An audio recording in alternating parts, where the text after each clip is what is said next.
Salam Bapak Ibu, saya Star Kirson Silaban, calon guru penggerak Angkatan 10 Kabupaten Humbang Hasudutan. Hari ini saya akan melakukan penugasan demonstrasi kontekstual modul 3.1. Dan hari ini saya sedang bersama Ibu, boleh diperkenalkan dirinya? Oke, terima kasih. Saya Rugun Kartini Hutasoid sebagai Kepala Sekolah di SMP Negeri 6 1 Atap Sejarango di Kabupaten Humbang Hasundutan. Oke, bagaimana kabarnya Ibu? Sehat. Oke, terima kasih sudah meluangkan waktu untuk membersamai saya dalam melakukan sesi wawancara ini Ibu ya. Sudah siap Ibu? Sudah, Pak. Nah Ibu, langsung saja saya ingin mengajukan beberapa pertanyaan kepada Ibu. Mohon kesediaannya untuk menjawab pertanyaan-pertanyaan yang nanti akan saya ajukan kepada Ibu ya. Ya, Bapak. Pertanyaan pertama Bu, selama ini bagaimana Ibu dapat mengidentifikasi kasus-kasus yang merupakan dilema etika atau bujukan moral? Oke, terima kasih. Ini mengenai kasus dilema etika ataupun bujukan moral, ini sangat sulit kita bedakan. Karena kadang kita bingung apakah itu merupakan dilema etika atau merupakan bujukan moral. Nah, ini seperti ini. Ada juga kasus yang terjadi di sekolah saya sekarang, Pak. Ibu. Nah, ini kebetulan di tahun ajaran baru ini ada 2 orang guru yang datang ke sekolah saya. Satu guru ini sudah honor di salah satu sekolah, tapi jarak tempuhnya dari tempat tinggalnya itu cukup jauh. Sementara sekolah kami itu dari tempat tinggal dia cukup dekat. Nah, jadi dia minta tolong supaya dia bisa pindah ke sekolah kami. Dan sekalian juga dia supaya bisa dekat, katanya kebetulan orang tuanya dalam keadaan sakit. Jadi sementara dia sudah terdaftar sebagai guru honor dan bahkan sudah masuk ke Dapodik. Itu satu. Baru yang kedua, Pak, ini kebetulan dia mantan siswa kami, mantan siswa, dan kebetulan juga orang tuanya sebagai komite sekolah. Dia sudah pernah honor, tapi bukan di daerah kita ini, bukan di Humbang Hasundutan.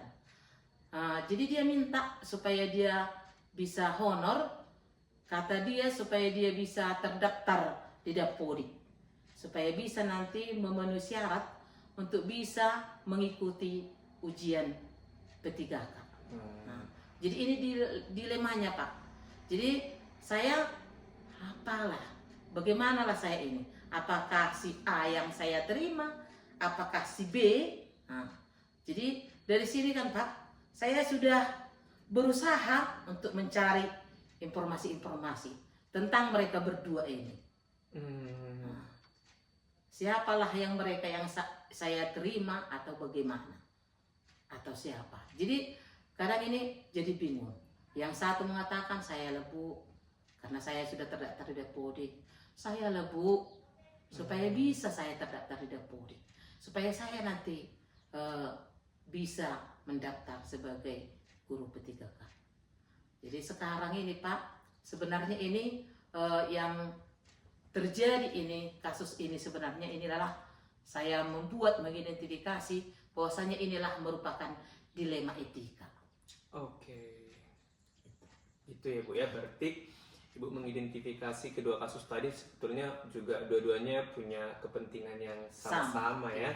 Lalu Ibu melakukan dan mengidentifikasi dengan cara menggali lebih banyak informasi tentang kedua calon guru Ibu tersebut tadi.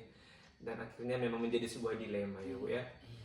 Baik Ibu, itu tadi pertanyaan yang pertama. Selanjutnya Ibu, bagaimana cara Ibu menjalankan pengambilan keputusan di sekolah, terutama untuk kasus-kasus di mana ada 2 kepentingan yang sama-sama benar atau sama-sama mengandung nilai kebajikan? Oke, ini ya Pak, ini kadang memang untuk pengambilan keputusan yang sama-sama benar dan mengandung nilai-nilai kebajikan, di antara seperti yang tadi itu, kasus yang saya hadapi itu, jadi saya harus bisa membandingkan antara 2 kasus itu. keputusan mana yang bisa saya ambil. Jadi karena sama-sama benar, mana yang lebih. Jadi saya lihat kira-kira mana ini kasus ini atau keputusan yang saya lakukan ini, mana yang lebih berdampak positif. Nah, berdampak positif dan bisa mempengaruhi seluruh aspek. Apakah itu ke siswa, apakah itu ke lingkungan sekolah, apakah itu ke guru. Kira-kira seperti itu, Pak. Baik, Bu. Berarti tadi yang saya tangkap Ibu berusaha untuk membandingkan ya. Iya. Jika karena kedua keputusannya sama-sama benar, tapi di antara dua yang benar ini manalah yang lebih berdampak terhadap keseluruhan aspek, Ibu ya. Iya. Itu tadi untuk pertanyaan saya nomor 2, Bu. Pertanyaan saya yang ketiga, Ibu. Langkah-langkah atau prosedur seperti apa yang biasa Ibu lakukan selama ini? Oke. Ini kebetulan saya pernah mengikuti diklat calon kepala sekolah. Nah, ini salah satu materi ini, Pak, yang kami pelajari di sana. Jadi dalam pengambil keputusan itu ada 9 langkah deh, Pak. Nah, 9 langkah. Itu yang pertama, langkah yang kita lakukan itu adalah kita harus mengenali dulu nilai-nilai yang saling bertentangan. Nah, yang saling bertentangan terhadap suatu kasus yang kita hadapi. Itu yang pertama, Pak. Baru yang kedua, kita juga harus menentukan siapa-siapa yang terlibat di dalamnya ini. Karena keterlibatan daripada berbagai orang atau berbagai aspek itu juga sangat mempengaruhi keputusan yang harus kita ambil. Nah, baru yang ketiga, Pak, itu kita harus bisa mengumpulkan fakta-fakta yang relevan. Jadi kita bisa mencari informasi-informasi dari lingkungan, boleh juga dari lingkungan kita, di mana kita bisa menemukan suatu kasus supaya kita bisa mengambil keputusan yang tepat atau yang bisa berdampak positif. Kita kira-kira gitu, Pak. Baru kita juga harus bisa melakukan ini yang keempat ini, Pak. Melakukan pengujian benar atau salah. Nah, itu dia. Baru yang kelima itu juga harus kita melakukan pengujian juga tentang paradigma. Nah, ini karena paradigma ini benar atau salah. Karena kadang paradigma itu ada 4 dia, Pak. Paradigma itu ada kadang dalam pengambilan keputusan ini juga harus kita tahu, Pak, apakah dia paradigmanya individu lawan masyarakat, ataukah rasa keadilan lawan rasa kasihan, apakah juga kebenaran lawan kesetiaan, atau jangka pendek lawan jangka panjang. Jadi ini harus kita bisa memahami supaya keputusan yang kita lakukan itu, yang kita ambil itu bisa berdampak baik, bisa berdampak positif. Itu dia. Baru kita juga yang keenam ini, Pak, kita juga harus melakukan prinsip resolusi. Nah, dalam pengambilan kita harus bisa melakukan resolusi. Kadang ada 3 resolusi, ada hal-hal yang harus kita lakukan. Itu dia. Baru yang kita juga harus melakukan investigasi opsi trilema. Kadang ini trilema ini juga kita harus bisa membuat suatu keputusan, karena trilema ini bisa saja karena keputusan harus kita tetapkan, harus kita pastikan mana yang kita ambil. Itu dia. Baru juga kita harus membuat keputusan. Nah, keputusan kita ini harus kita tinjau ulang dia. Apakah keputusan kita itu sudah tepat, atau sudah baik, atau sudah berdampak positif. Itu dia. Baru setelah kita mengambil keputusan itu nanti, Pak, kita juga harus melakukan refleksi. Nah, jadi di dalam refleksi inilah kita pelajari lagi, dan kita juga bisa semakin memahami bagaimana cara kita untuk bisa langkah-langkah yang kita lakukan untuk mengambil suatu keputusan yang tepat. Itu dia Pak. Oke Bu, senang sekali ya karena ternyata materi yang sedang kami pelajari ini pun pernah Ibu pelajari ternyata ya. Iya. Dan saya dengar juga ternyata Ibu juga alumni guru penggerak ya. Iya. Angkatan yang keberapa? Bu? Angkatan 4. Angkatan keempat. Iya. Oke, jadi pertanyaan selanjutnya ya Bu. Iya. Hal-hal apa saja yang selama ini Ibu anggap efektif dalam pengambilan keputusan pada kasus-kasus dilema etika? Iya, itu dia. Ini biasanya dalam mengambil keputusan, ini termasuk dilema etika ini saya harus bisa mengambil keputusan supaya keputusan yang saya ambil itu bisa berdampak positif, berdampak berdaya guna bagi banyak orang. Itu dia, harus berdampak positif dan mempengaruhi kehidupan banyak orang. Oh gitu ya Bu ya. Iya.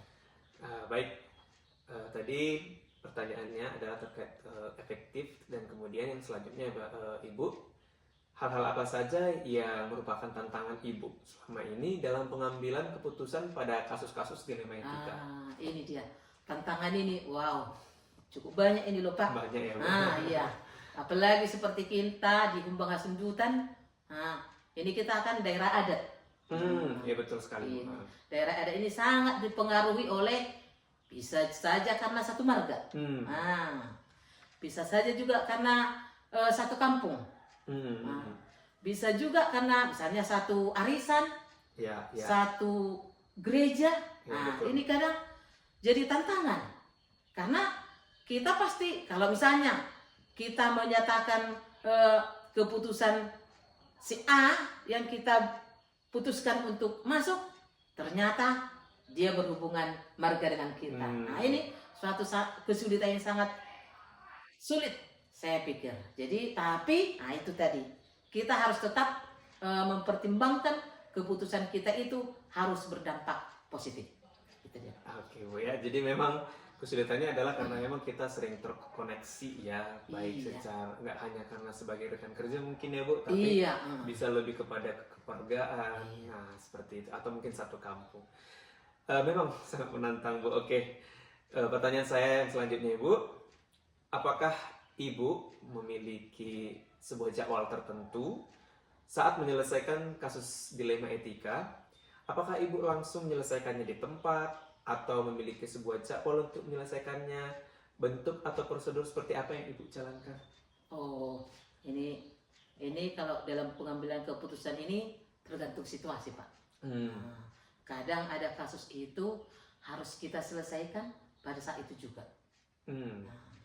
Tapi ada juga kadang kasus ini harus kita pelajari dulu. Kita cari informasi dulu yang relevan terhadap kasus ini. Jadi bisa dia memakan waktu.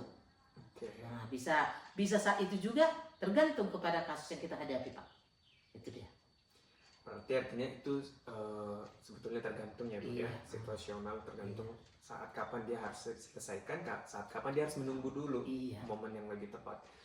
Baik Ibu, pertanyaan saya yang selanjutnya, adakah seseorang atau faktor-faktor apa yang selama ini mempermudah atau membantu Ibu dalam pengambilan keputusan dalam kasus-kasus dilema etika? Oke, ini ya Pak ya, karena pengambilan keputusan ini harus berdampak positif tadi.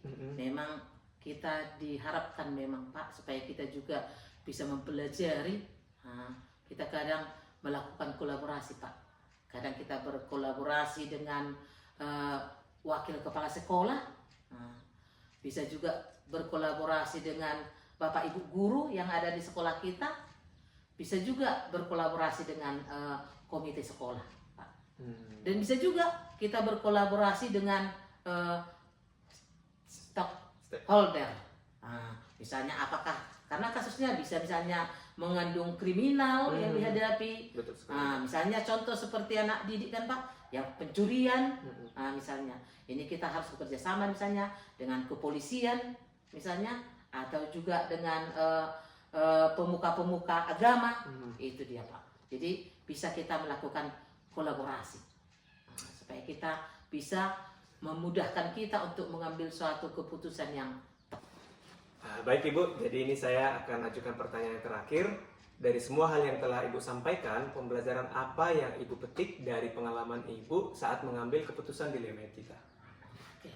Dari beberapa kasus yang saya hadapi Pak, dan saya juga sudah melakukan kolaborasi dengan berbagai pihak untuk pengambilan keputusan. Nah, jadi keputusan saya bisa belajar atau saya bisa pahami bagaimanalah supaya keputusan yang saya ambil itu bisa lebih tepat atau bisa lebih objektif. Itu dia Pak. Artinya keputusan itu selama ini jadi pengalaman adalah bagaimana cara membuat dia lebih tepat dan objektif gitu ya Bu ya. Betul. Baik Ibu, terima kasih atas kesediaan Ibu sudah menjawab 8 pertanyaan dari saya. Semoga semua pengalaman dan pembelajaran yang telah Ibu berikan kepada saya betul juga bisa aplikasikan nanti suatu saat hingga mungkin bisa menjadi pemimpin pembelajaran seperti Ibu. Iya. Jadi demikian atas waktu dan atensi Ibu, saya ucapkan terima kasih ya Ibu. Sama Pak.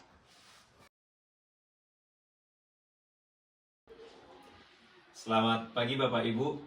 Hari ini saya sedang bersama Bapak Kepala Sekolah SMP Negeri 1 Pakat untuk melakukan wawancara sebagai penugasan modul 3.1.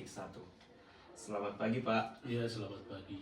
Terima kasih kepada Bapak yang sudah meluangkan waktu untuk membersamai saya dalam melakukan sesi wawancara kali ini Pak.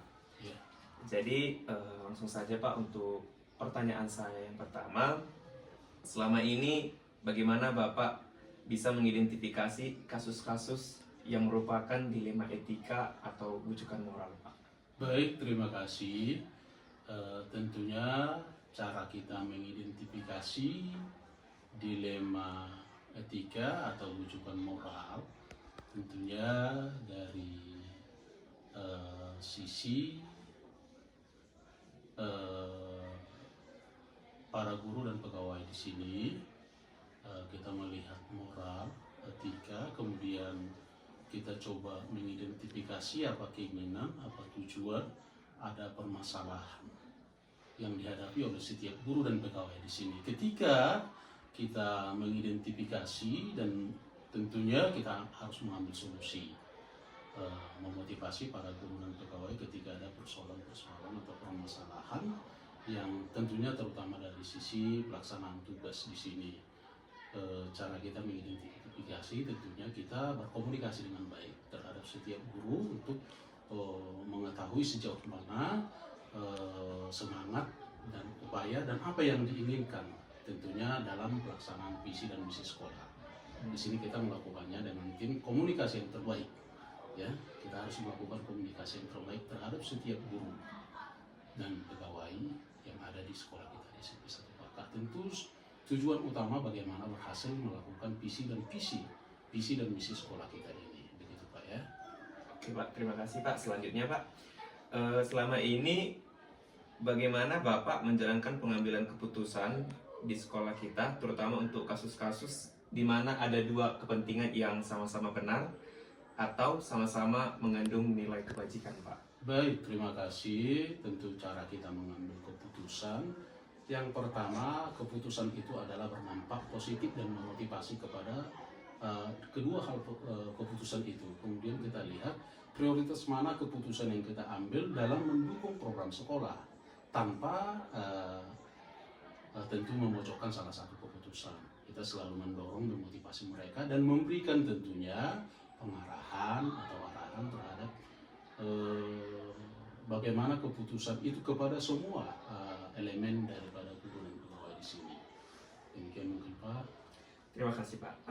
Pertanyaan saya selanjutnya Pak, langkah-langkah atau prosedur seperti apa yang biasa Bapak lakukan selama ini? SOP yang kita lakukan tentu kalau tujuan pertanyaannya melaksanakan bagaimana supaya berhasil sekolah, tentu langkah-langkah yang pertama tidak terlepas dari buat SOP apa yang mau dijalankan. Karena apapun ceritanya tanpa SOP ada rambu-rambu yang harus dilakukan oleh setiap guru dan pegawai terhadap tupoksinya. Bagaimana mereka bertanggung jawab dan tentunya melakukan yang terbaik sesuai dengan apa yang dimiliki. Itu saja. Oke, terima kasih Pak. Jadi ada SOP-nya ya Pak? Iya. Nah selanjutnya Pak, hal-hal apa saja yang selama ini Bapak anggap efektif dalam pengambilan keputusan, terutama pada kasus-kasus dilema etika Pak? Yang kita lakukan di sini yang efektif adalah duduk bersama, menerima masukan dari para guru dan pegawai, dan tentunya kita juga berupaya bagaimana wakil kepala sekolah berperan, terutama memberikan masukan terhadap hal-hal apa yang terjadi di lingkungan sekolah. Itu saja. Oke Pak, jadi harus duduk bersama ya Pak ya untuk membicarakannya. Nah yang selanjutnya Pak, hal-hal apa saja yang merupakan jadi tantangan Pak dalam pengambilan keputusan pada kasus-kasus dilema etika? Iya, tantangan yang paling utama Pak, ketika dua kepentingan yang sama dan hampir bersamaan apa yang menjadi tujuan mereka. Tapi pun itu tadi seperti yang saya katakan, dalam pengambilan keputusan tentu yang pertama adalah prioritas dengan apa yang menjadi tujuan visi misi sekolah. Jadi kalau kita mengambil keputusan tentu berdampak kepada semua, boleh termotivasi, kemudian sama-sama keputusan yang kita ambil itu adalah bisa diterima. Jadi skala prioritas dan kita tidak ragu-ragu. Tentunya kalau memang keyakinan kita, kepala sekolah itu harus ada keyakinannya. Ya, yakin dia bahwa keputusannya itu benar, tentu dengan mempertimbangkan kondisi. Itu Pak. Oke Pak, berarti harus ada keyakinan dan selaras dengan visi misi sekolah ya Pak, itu yang paling utama ya Pak.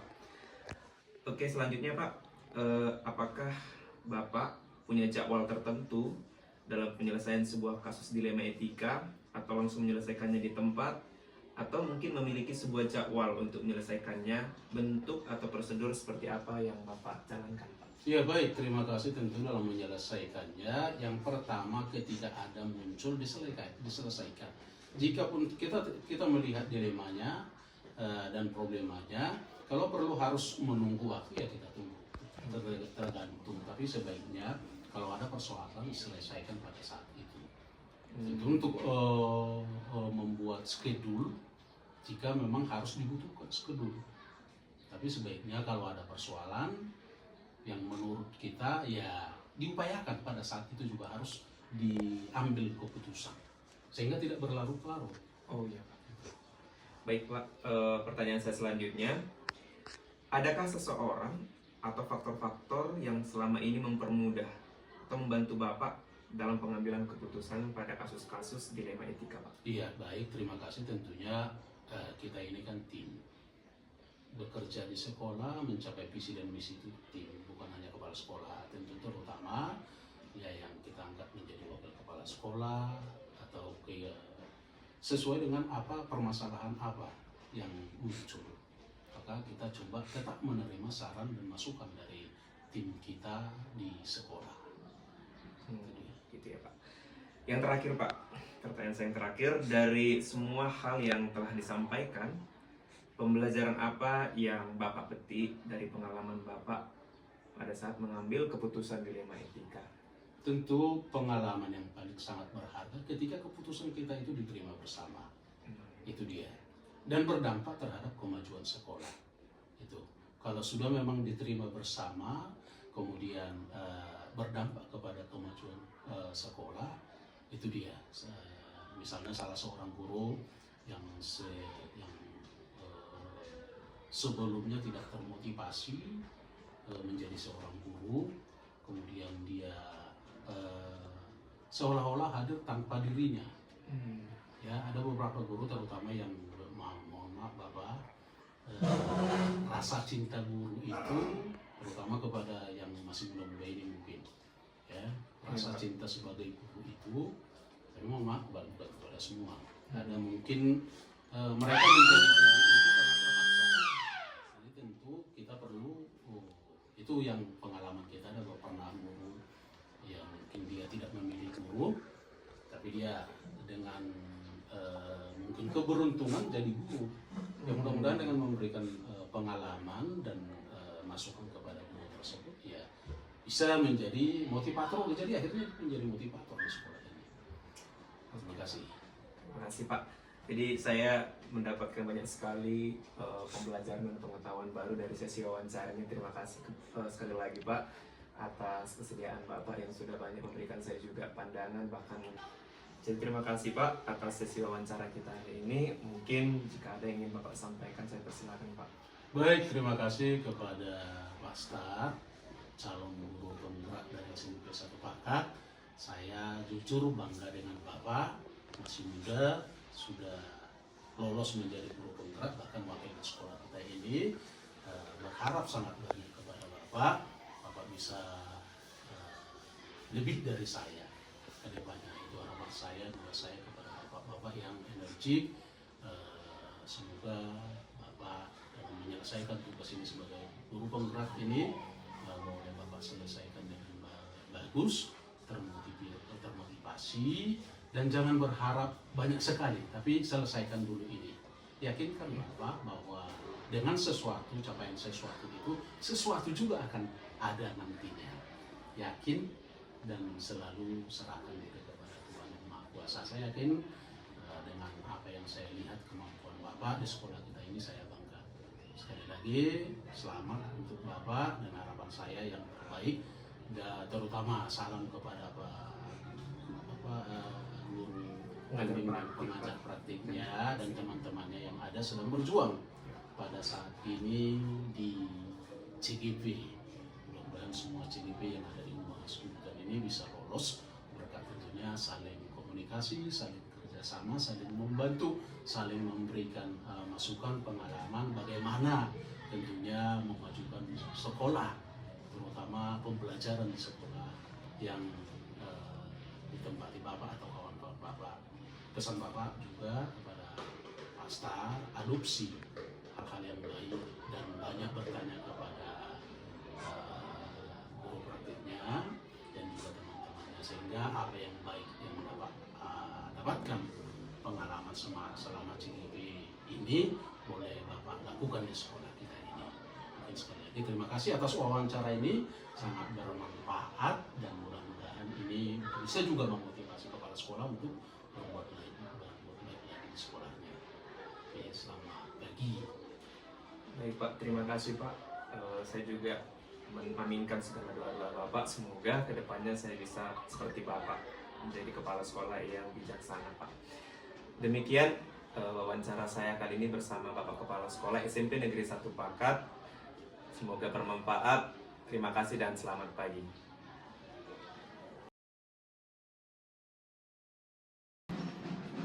Baik, saya akan melakukan penugasan modul 3.1 dan hari ini saya sedang bersama Bapak Kepala Sekolah SMP Negeri 2 Pakat, Bapak Sinaga. Apa kabar Pak? Baik. Terima kasih Pak sudah meluangkan waktu untuk membersamai saya dalam melakukan sesi wawancara sebagai penugasan saya pada modul 3.1 Guru Penggerak Angkatan 10 Kabupaten Kumbang Hasundutan. Iya Pak, jadi langsung saja kepada pertanyaan saya yang pertama Pak. Selama ini bagaimana Bapak dapat mengidentifikasi kasus-kasus yang merupakan dilema etika ataupun bujukan moral Pak? Iya, jadi di sekolah saya ini kan ada GPH, ada Bapak Ibu guru yang mengawasi semua gerak-gerik yang ada di sekolah. Jadi laporan-laporan dari Bapak Ibu guru GPH disampaikan kepada saya, kemudian saya buat suatu rapat dengan Bapak Ibu dan guru untuk membicarakan tentang hal-hal yang ditemukan seperti itu. Oke Pak, terima kasih untuk pertanyaan yang nomor 1. Selanjutnya pertanyaan saya Pak, selama ini bagaimana Bapak menjalankan pengambilan keputusan di sekolah Bapak terutama untuk kasus-kasus di mana ada dua kepentingan yang sama-sama benar atau sama-sama mengandung nilai kebajikan, Pak.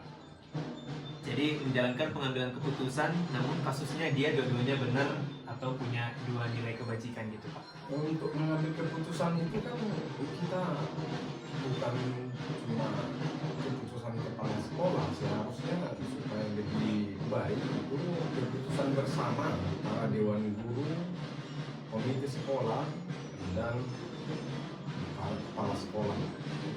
Oh, artinya Pak, dalam menjalankan atau mengambil keputusan itu bukan semata-mata hak penuh kepala sekolah, Iya. ada kebersamaan dalam mengambil keputusan itu, Pak ya. Ya, yang selanjutnya Pak, langkah-langkah atau prosedur seperti apa yang biasa Bapak lakukan selama ini?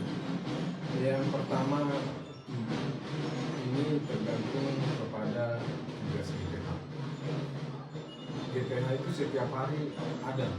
Pagi-pagi memberikan wacana di barisan. Hal-hal yang ditemukan di saat pembelajaran itu. Jadi kalau ada arahan-arahan, disitulah. Kalau ada pun temuan-temuan itu yang bermasalah kepada siswa dipanggil ke kantor guru, kemudian diberikan di situ wejangan, dibina.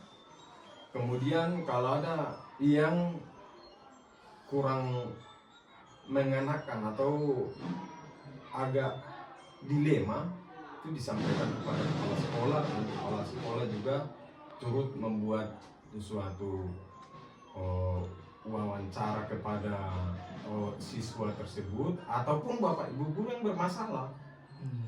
Nah, jadi kepala sekolah membuat pertemuan-pertemuan setiap saat bila diperlukan di ruang guru.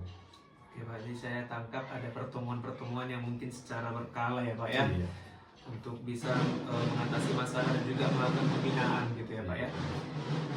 Baik, pertanyaan saya selanjutnya, hal-hal apa saja yang selama ini Bapak anggap efektif dalam pengambilan keputusan pada kasus-kasus dilema etika? Iya. Yang pertama, kita dasarnya dari pertemuan-pertemuan tersebut. Bila mana di situ ada kejanggalan atau kurang efektif di dalam pembelajaran terhadap Bapak Ibu guru atau masalah-masalah kepada siswa yang kurang efektif menjalankan tata tertib sekolah, maka itu kita bicarakan dulu di ruang guru bersama. Kemudian apa keputusan di rapat bersama itu, kalau kepada siswa misalnya orang tuanya dipanggil, kemudian semua dibicarakan di situ. Bila perlu memang ada dokumen-dokumen. Kalau ada dipanggil orang tua, ada dokumen di sekolah itu peringatan atau apa saja itu tentang tata tertib sekolah. Kalau terhadap guru misalnya ada sesuatu, Bapak kepala sekolah itu memanggil guru bersangkutan ke kantor guru kalau ada yang penting. Tetapi kalau secara umum ada masalah di sekolah, tata tertib atau kurang melaksanakan tugas, bisa saja kepala sekolah memaparkan bagaimana tanggung jawab atau tupoksi dari setiap guru itu di dalam menjalankan tugasnya. Oke Pak, jadi yang saya tangkap adalah ada komunikasi Pak ya, komunikasi yang baik. Nah yang selanjutnya Pak, pertanyaan saya, hal-hal apa saja yang selama ini merupakan tantangan Bapak dalam pengambilan keputusan pada kasus-kasus dilema etika Pak? Iya, tantangan yang bisa saya rasakan saya ada di sekolah saya ini, yang pertama itu kadang bapak ibu guru yang punya dilema tentang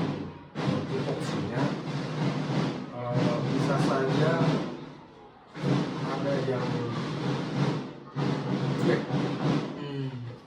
Nah, kemudian Bapak Kepala Sekolah memberikan solusi yang terbaik, mendekati sehingga guru tersebut bagaimana bisa lebih efektif lagi untuk menjalankan tugas.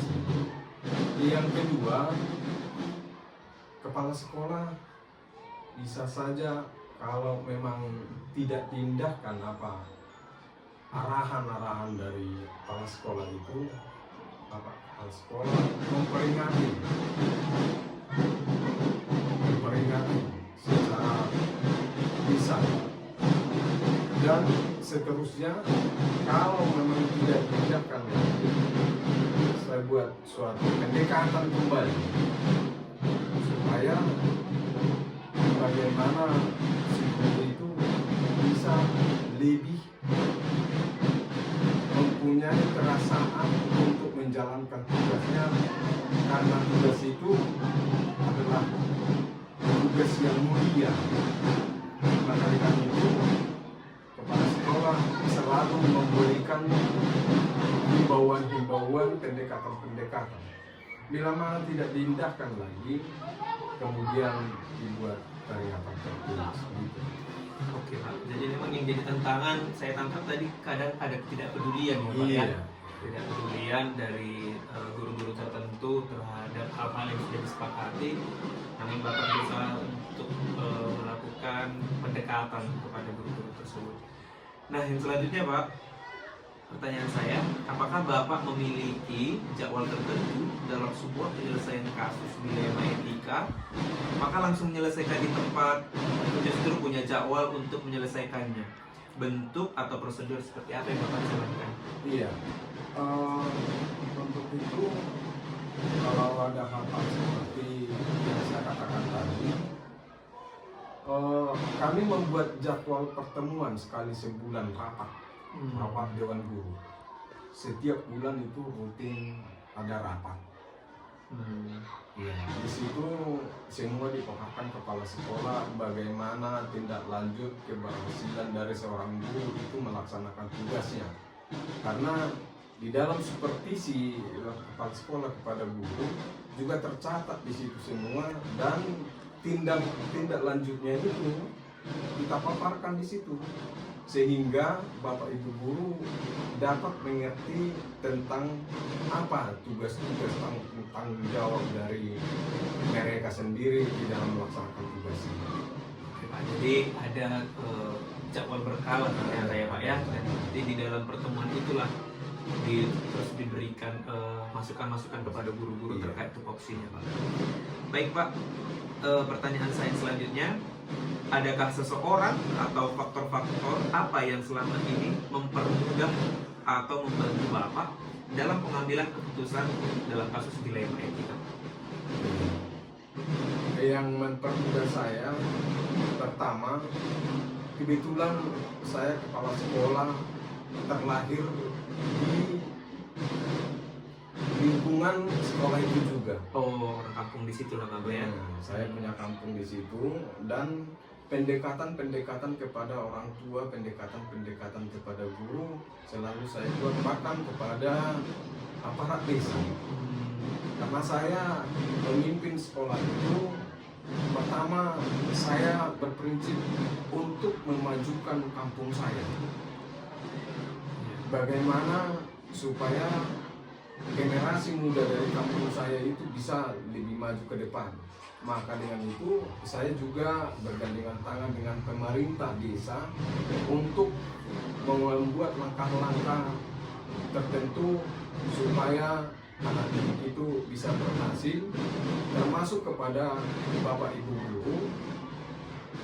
Selalu saya buat dorongan-dorongan agar bagaimana supaya anak didik SMP Negeri 2 Pakat itu bisa berhasil di kemudian hari. Oke Pak, terima kasih. Akhirnya itu mempermudah Bapak ya, karena Bapak orang dari desa itu juga, jadi kepala sekolah di situ, sehingga memudahkan untuk berinteraksi dengan warga lingkungan Bapak ya Pak. Betul. Yang terakhir Pak, pertanyaannya Pak, dari semua hal yang telah Bapak sampaikan, pembelajaran apa yang Bapak petik dari pengalaman Bapak sebagai kepala sekolah ketika mengambil keputusan Pak? Ya, saya setelah mengerti tentang merdeka belajar. Jadi prinsip saya mempermudah saya itu tentang karakter. Bagaimana karakter dari Bapak Ibu guru menjalankan tupoksinya, bagaimana karakter siswa sebagai siswa menjalankan pembelajarannya, belajar semaksimal mungkin mencapai tujuan yang diinginkan. Oke Pak.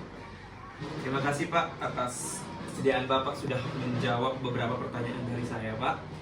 Mungkin saya berikan kesempatan kepada Bapak, mungkin ada kalimat penutup yang ingin Bapak sampaikan. Baik, terima kasih kepada Pak Silaban yang telah mewawancarai saya dalam bertanya.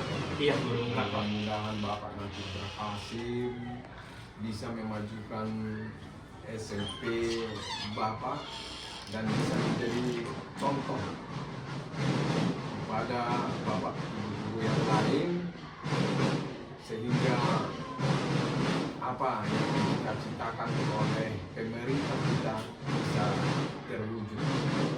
Selamat dan sukses untuk menjalankan tugasnya Pak. Terima kasih ya Pak. Ya. Oke, demikian dan terima kasih.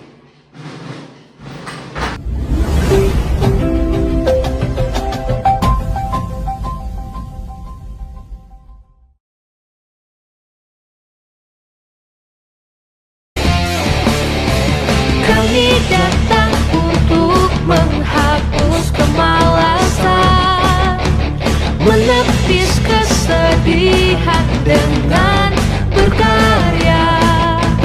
Di sini bukan tempat anak-anak manja.